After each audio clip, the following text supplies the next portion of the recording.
Hello, everyone, and welcome back to Covert Connections, where we take a look at creepy and weird TikToks. And if you guys do enjoy the video, please leave a like down below, comment, and subscribe.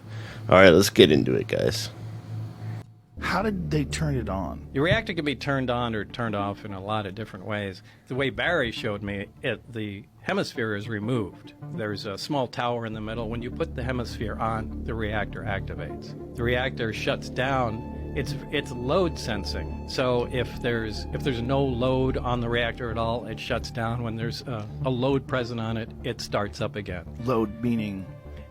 You can consider it an electrical load, although it doesn't necessarily operate electrically. There's no wiring that connects any of the subcomponents together whatsoever. They just have to be in the immediate vicinity. The stuff is borderline magic. If you go and watch, there's many videos on this guy, Baltimore, and if you don't know who he is, he worked at Area 51 S4 on the propulsion systems on these spacecraft. So he's explaining how they work and how they're activated. And it's pretty interesting if you go in and watch these videos, how he explains how they work. Allegedly, what happened in '79, there was some sort of information exchange going on where there were actual live aliens at the facility. And at one particular point, there was an area where some security personnel went to enter. And apparently, because not the sidearms, but the bullets in the sidearms, from what I understand, if they would have entered the area, the bullets would have detonated.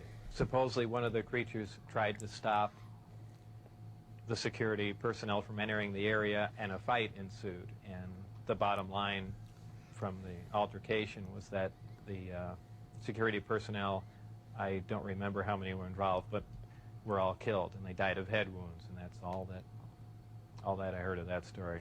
There were 22 people with majestic clearance. I had majestic clearance. Majestic clearance was designated as clearance 38 levels above Q clearance, and Q clearance is the civilian top secret clearance. Yeah, the only hardcore thing is that there is an extremely classified document dealing with religion, and it's about that thick, period. But why would there be any classified material dealing with religion?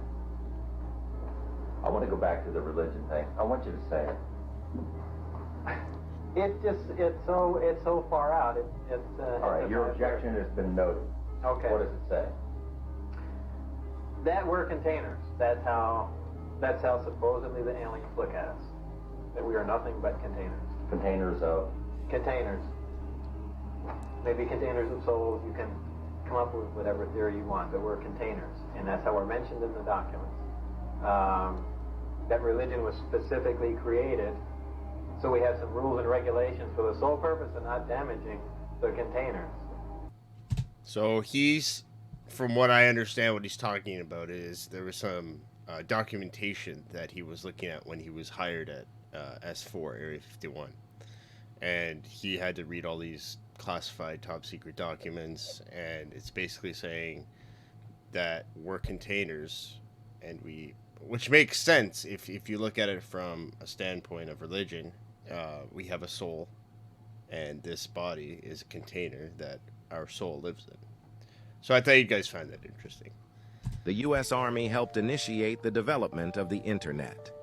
Did you know that in the late 1960s, the Defense Department's ARPA project aimed to create a network resilient to nuclear attacks, leading to ARPANET, the Internet's precursor?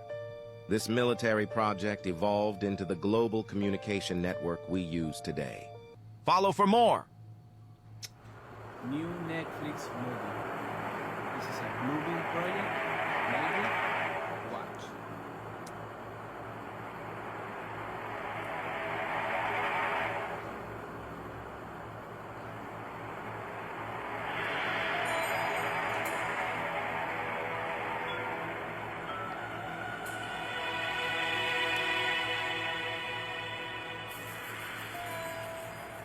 Look this.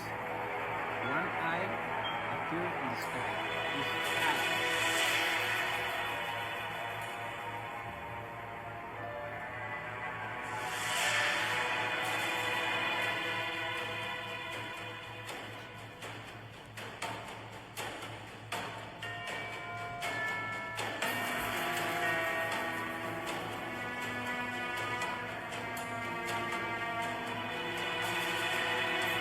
a Bluebeam project.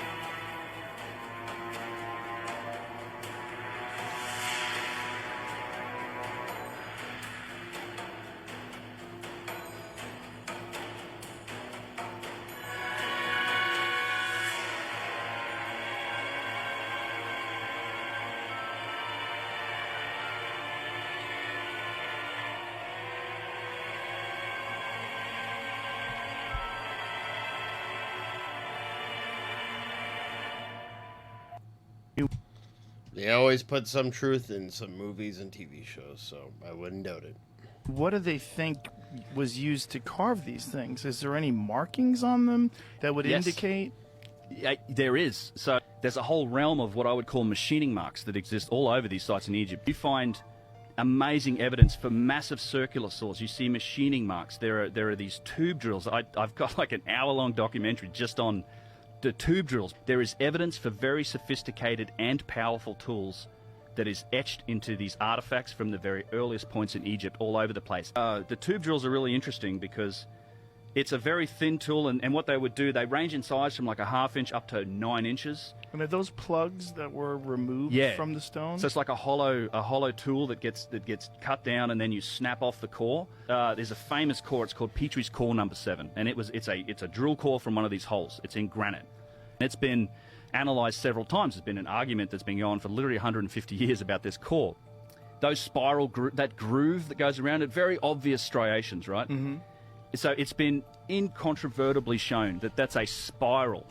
It's a spiral. So it's not like just horizontal striation. So if you can imagine the way we do it today, we have tube drills and core drills, spins really fast, makes lots of little marks. There's been studies done looking at those sort of marks. That's not what we're seeing here. What we see here is a continuous spiral groove of at least 2 points. So it's a twin spiral that runs down the length of the core. Now, from that and analyzing that, you can determine a few things. Things like how fast was this drill, or how quickly was this drill penetrating the granite.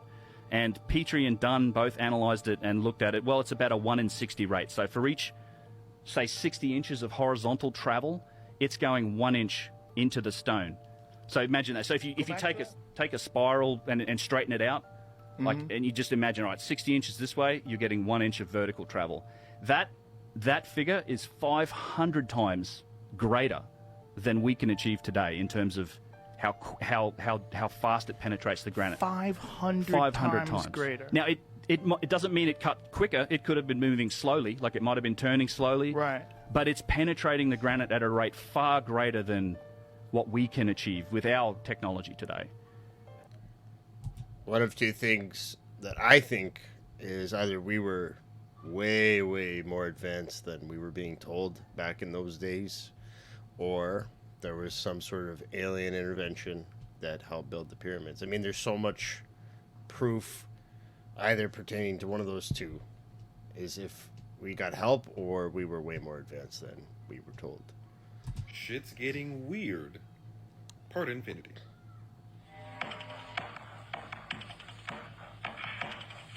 We're looking at Oscar, the first human modular prototype that is able to live in various setups. What's going to happen is that I'm going to connect the brain to the heart module to activate the blood circulation. What the? Now, the lung is going to start breathing. You can see both organs are now collaborating.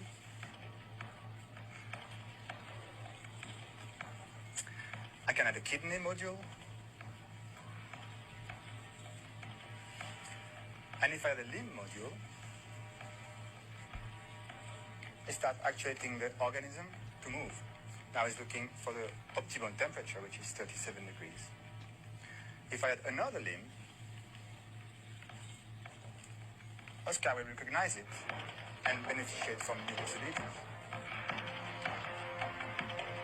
Amazing, crazy, freaky, scary, all in the same time. I would say slow down, but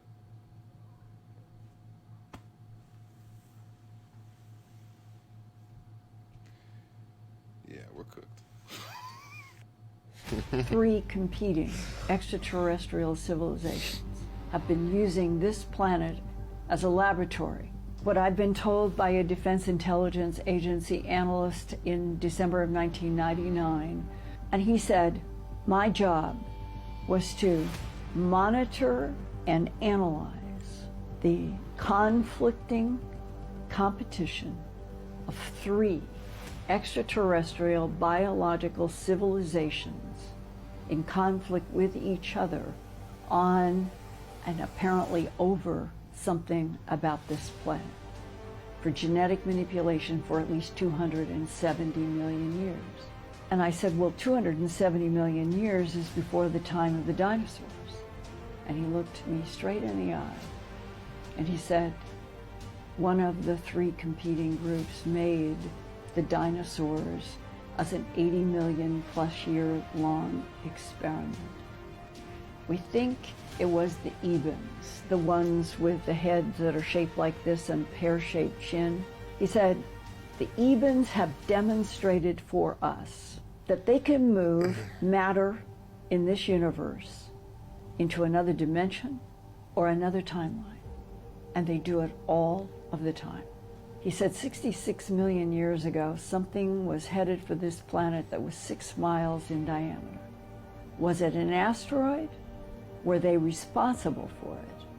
That took out 95% of surface life on Earth, including all of the dinosaurs. If this was their experiment, they could have moved that 6-mile diameter object into timeline or another dimension, and there never ever would have been any collision. What else can we conclude? But they did an 80 million plus year experiment. And then is this the way they ended it? By taking out 95% of all Earth surface life.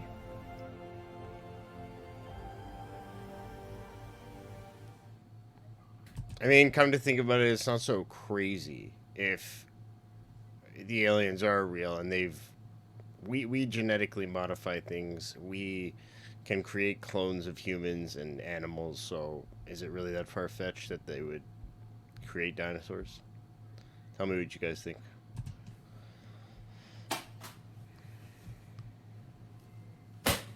Jesus Christ. Okay guys, well that's 2. Filming the ceiling are requested. Okay guys, well that's 2. Filming the ceiling are requested.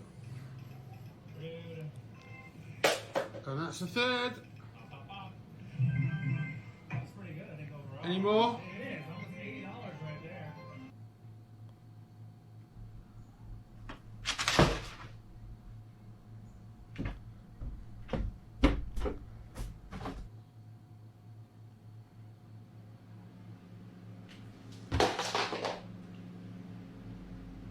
Okay, what came through the portals with these 3 crosses?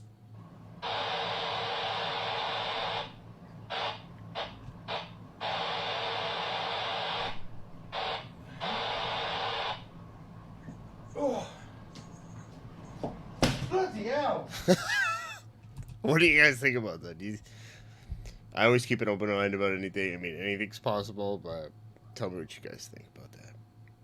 Shit's getting weird, folks. This is a scene from the movie Leave the World Behind, produced by Obama. This is a ship losing control, hitting the beach. A lot of people believe this movie was a predictive programming of some sort. Something really similar just happened in the United States a couple of hours ago. A ship in Baltimore coming from Singapore, hit a bridge, the Francis Scott Key Bridge, and it took it down. This is really bad. A lot of people are saying this is a cyber attack, and I'm going to show you guys a video that may actually prove that this was a cyber attack. But before I do, let me explain the shit show that this is going to become if this continues on happening. This is the Francis Scott Key Bridge that was taken down just recently. This is what's going to happen. Baltimore bridges, 81 billion trade crisis, ship crash sparks chaos for U.S. goods as collapse blocks 9th largest hub for foreign goods that handles 52 million tons a year, with 10 vessels stuck in harbor for who knows how long. Commodities such as natural gas, waste paper, ferrous scrap, automobiles, light trucks, down right now. No one knows how long this is going to take. U.S. port handles 750,000 vehicles a year, and this is where things get really bad. Brands like Nissan, Toyota, General Motors, Volvo, Jaguar, Volkswagen, and the list goes on, and farming machinery and agricultural products. Are you understanding where this is going? Now, this is the moment that the ship loses power. It's about to hit the bridge. It loses power, probably no communication. Now, here's where things get really weird. This is the ninth, gets back on, but it's going to lose power again. This is the ninth largest port in the United States. It has a warning system. Warning system did not go off. Why? Is it because it lost power? So a lot of people are saying, again, a lot of people are saying that this was a cyber attack. And if this is the first of many, what the heck is going to happen? We're talking about food, trucks, transportation, natural gas. You know where this is going, right? So yeah, share this as fast as possible because this is major. This is the moment it hits the bridge.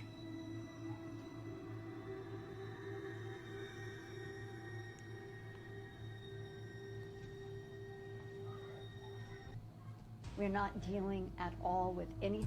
Yeah, I mean, that was tragic news for everybody when that bridge fell, and my condolences to the people that were stuck on the bridge when it went down.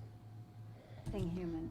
We are dealing with ancient extraterrestrial interactions with this planet going back probably millions of years, and this is another important part. In my own work have been whistleblowers that have been coming from a variety of directions, but the two most significant have been U.S. Navy SEALs. The entire moving Pangea continent that we know as Antarctica, the 2012 SEAL got there by going in on a submarine, coming out, and said to him it was one of the most astonishing things is that they came out of the submarine into what looked like a molded piece. The other Navy SEAL who was there in 2012, he's the one who came in on a submarine to this 2-mile deep entrance. And he said that it was astonishing that as they come out, most submarines, if they're that deep, there has to be some sort of a decompression airlock thing. And he said the whole structure, they came in on the submarine, and when they move, the walls move with you with light, that the temperature stays between 68 and 72 degrees Fahrenheit, that they have looked for the energy source. They cannot find anything that has wires. There's nothing that we would recognize, and yet, if it is 33 to 34 million years old, it is still